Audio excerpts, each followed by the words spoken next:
喂，你呢條啊賣大理石都未夠錢，唔係啊，我真係賣大理石都未我今日夠錢。唔想俾平貨你哋，我今日只想俾靚貨你哋。如果你哋要買嘅話，今日要麼買靚貨，要麼就唔好買啦，傾下偈算啦。真嘅，唔係講笑唔噶。緊要㗎。如果香子嚟呢度咧，你要買呢啲嘅話，唔好意思，我唔賣啊。呢啲我呢排我哋冇呢啲嘅。我特登去市場揾嘅，攞翻嚟同你哋做對比嘅，攞翻嚟俾你哋做對比，你睇幾靚？靚唔靚啊？喂，阿子靚唔靚啊？羅到好似粒，仲靚，仲都冇都你屋企樓下小區啲石仲靚過佢，真係。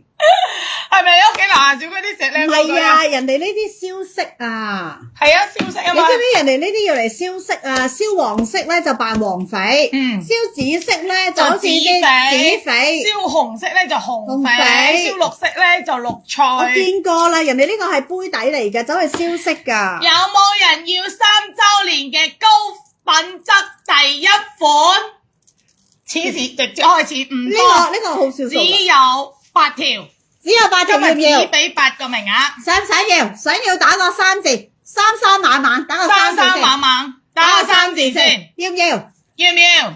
我哋要好有互動㗎，呢度有互動咧先出我係一到嘢㗎。個高需求嘅人，係我係一個高需求寶寶，我還是個寶寶，我是一個。你不是一個普通的寶寶，你是一個海面的寶寶。我算一下，我是一個多少個月的你是一個吸水的寶寶。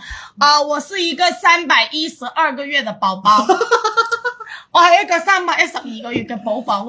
好犀利，呢個勁多需求。嚟啦，嚟啦吓！呢個唔係一般嘅人嚟嘅，你知唔知啊？係啊，唔係一般嘅人，可唔可以叉咗佢㗎？唔可以㗎，唔可以㗎。因為呢家佢推廣緊。 O K，好嘅，明白晒。O K，明白晒。嗱，嚟咯喎，啲衫出晒嚟，咁我哋直接嚟咯喎。睇住咯喎，3、啲衫嚟啦嘛。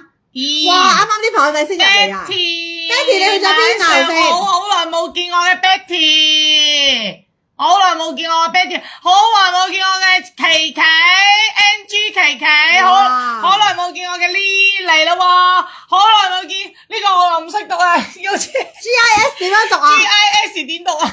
？GIS 點樣讀你啊？係咪 GS 啊？GS 啊？唔識讀，唔緊要，唔緊要。靚女，Helen Wong，嚟啦，嗱嚟咯喎！咁多人想打個3，但係唔夠分，得8條。知唔知呢條係咩嚟嘅？烏雞料，佢話係雞血料。激到我啱啱幾乎喺度咳到個肺都出嚟，激到我。呢條妖姐同我講，佢問我呢個係咪叫雞血料？我話妖姐呢個叫烏雞料。邊有啲款式咁靚嘅雞血啊？啊烏雞，烏雞，邊有啲款式咁靚嘅烏雞啊？何來咁靚嘅烏雞？我見到人哋嗰啲烏雞唔似雞，你睇你呢條烏雞靚噶。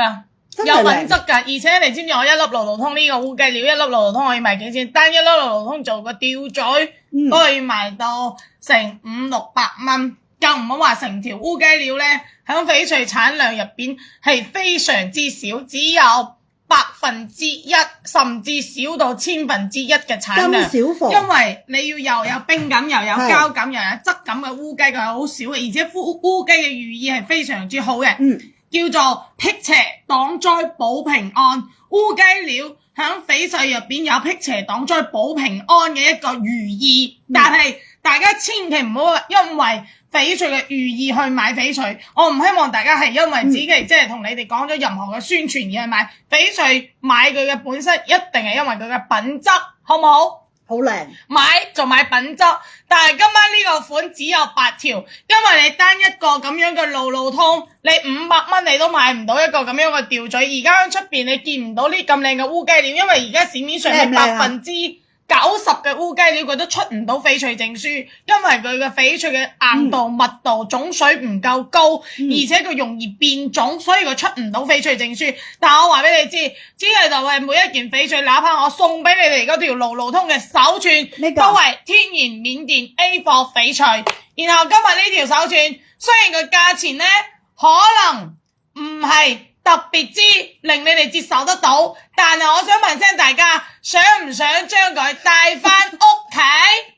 呢條係烏雞，唔係雞血。烏雞，烏雞，想唔想要？想唔想要？條，好靚啊！呢條，你睇呢條個價錢靚到嚇死人啊！呢條真係只係靚到送俾你哋。爆晒鏡㗎，真係靚到爆晒鏡㗎。我呢家都想拎走佢啊！我都想攞走一條啊！呢個有隻手都要戴啊，男人女人都得。反正呢條手串咧，真係無論男人女人戴上手，真係靚哇，非常之。因為我戴邊隻手啊？左右手。左右手都好嘅，冇所謂啦因為我哋做咗係有少少闊嘅。如果你覺得闊嘅話，你哋攞翻屋企自己改可以自咯己改。你可以攞翻屋企自己改，知唔知呢？條真係好靚，想唔想要啊？你哋真係好靚。嗱，如果你仲唔要嘅，我仲放㗎啦，因為你烏雞啊！因為一粒路路通咧都要去到500-600蚊。其他即係唔想要係驚價錢貴，係咪咁嘅意思？呢個唔使驚啊！阿子琪做咗一個大放送，呢個唔係普通大放送啊， 8條唔只有講啦， 8條咋，唔講啦，好靚呢條。樂兒咁樣啦。我哋今日就按成中本價減啊！成本價出，攞個計算機俾我。中減啊！癲落，你想唔想要啊？喂，呢家好驚啊！我佢哋哋唔要。佢哋好驚啊！一見到呢啲咧就震咗啦，震騰騰啦，唔使驚唔好啊！問，唔好問，2000以內冇對手，3位數打曲啦，3位數 TK 24 ，TK 24加1 TK 24直接加1 3位數，3位數，子琪嘅3位數。